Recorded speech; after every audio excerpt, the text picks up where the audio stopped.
Ardayay maanta waxa uu ku saabsan yahay casharkeenu balanced diet ama cuntada dheeliga tiran. Cuntada dheeliga tirani waa cuntada maalin kasta uu u baahan yahay jirkeenu si uu si fiican ugu shaqeeyo. Cuntooyinkaasna waxaa ka mid ah dufanka, carbohydrate-ka, macdanaha, faytamiinada iyo borotiinka. Marka ayaa tusaale iga siin kara cuntooyinka dhammayska tiran. Ayay gacanta taag. Ayay ka jawaab. Macallin bariiska iyo beeniska. Macallin kalluunka iyo digaaga. Macallin roodhida iyo sawaayadda. Kuwaasi ma aha balanced diet laakiin waad isku daydo. Aad baad u wanaagsan tahay.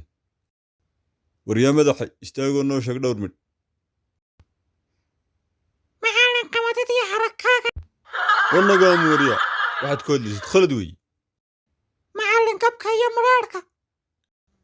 Macallin shumbarada iyo baagiyaha. Macallin xasiida iyo aala sankorka. War wix madaxweynayo madhanaaniyo wannaga xidhafkaagan baaquliga.